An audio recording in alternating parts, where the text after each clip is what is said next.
This just came up. NVIDIA put out a blog post yesterday or today, Jason, I forget exactly which, and they said there are no kill switches and no backdoors in NVIDIA hardware. NVIDIA is currently trying to get back into selling its H20 chips in China, working with the Trump administration on getting permission to do that.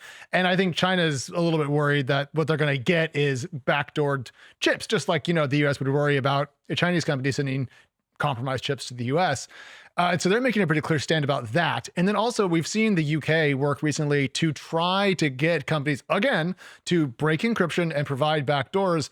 And NVIDIA said in its post, don't forget was it the Clipper chip that had the compromised backdoor that led to all the security flaws? And so in the case of Apple, I feel like what they're doing is they're just saying encryption is or is not, and there's no middle ground to offer up to law enforcement. I'm sure that if Apple could find a way to have encryption be compromised in a way that was safe, which I know sounds oxymoronic, they'd go for it. But I just think they're being technologically honest. So that's my take. Of course we care about children. Of course we care about stopping terrorism. But I mean, either we we also have care about or everybody's privacy. A right to privacy is the term I just used. That's for public figures having the right to publicity, actually, is what it's called. But a right to privacy is even more core than what celebrities have to deal with. And I was correct. I see here producer Claude lets us know that Tim Ferriss successfully got an injunction. Very good.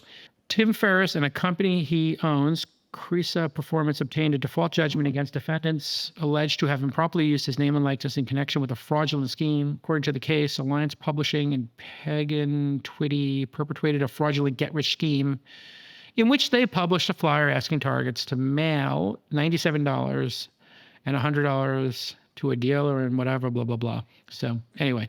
People are scammers. Scammers are out there. It's like, that's part of becoming a known entity in the world, is that people will try to leverage your followers into some dark place. Okay. On the OpenAI point, though, just a couple more small things I want to make sure we share with founders, because I think this matters for what they're building. So there's two models from OpenAI you can play with. There's the 220 billion parameter model and then a 20 billion parameter model. One's more tuned for data centers, one's more tuned for home use. They're lots of fun. The metrics seem to be, by benchmarks, pretty good. I've heard some people say there's a lot of hallucinations, but it's certainly, I think, having more open models in the market is good. And Jason, on the show, we've talked about how when we think about open source AI, it's really a Chinese project now, as American companies mostly go closed source. So here is a rejoinder from the West, if you will. Yeah. I think that's very important. And then there's there's a couple more things about AI models, and I'm going to just run through these, but I think for all the founders out there who are building and are curious about what they can build with, here's the latest. So the other thing is DeepMind, which is part of Google, released a thing called Genie 3, which is a world model that has much better context maintenance. So essentially, if you're playing inside this world model, Jason, and you turn around, it doesn't forget what you've seen, which means that it's now much more useful, much more high fidelity. It's just great. I'm not going to go through a demo today, but Genie 3, if you want to take a look at that.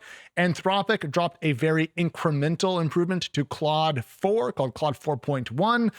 Again, the benchmarks say it's better, but it's going to be more a matter of taste. So I'll be curious to see what people think about that in the coming days.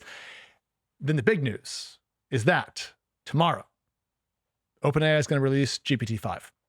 Oh, ooh. Yeah. Well, this is the big one. Wow, that's the shebang. Maybe we should do a live release of that. That's incredible. What do people expect in the Chat GPT-5? I heard a rumor, no hallucinations, more reasoning. Mm-hmm.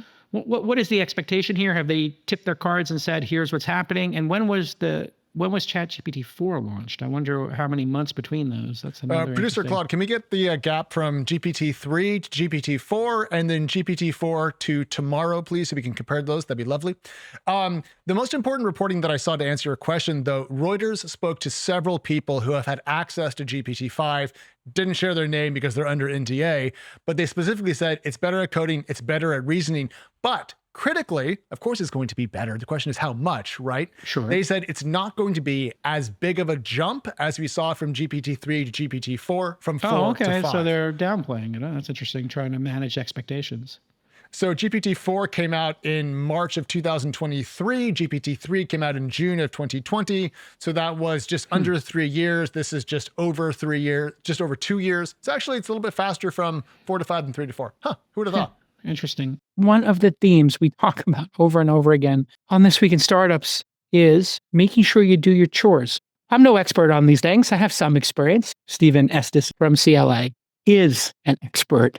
Let's talk about being cash efficient. Tell us about efficiency and what you see in the top tier startups in your practice. We're seeing kind of an interesting trend out there where companies aren't needing to raise quite as much as they had in the past. You really have to be careful as a founder to only take on as much money as you really need. You got to do the forecasting, you got to do the modeling, and you got to dial it in and get it right. Otherwise, you're going to end up either not raising enough capital to get to where you're going, and you're going to have to go get venture debt or go back, have an extender to the round, or you're going to give up too much of the company because you just didn't recognize how much money you actually needed. Yeah, very important to get this stuff right, folks. And that's really a bummer when startups don't do things in a button-up way. Always have a great partner, a good partner to have on this adventure while things change. My friend Stephen over at CLA. Visit claconnect.com/tech. And don't forget to mention that your boy JCal sent you. That's claconnect.com/tech. Start today.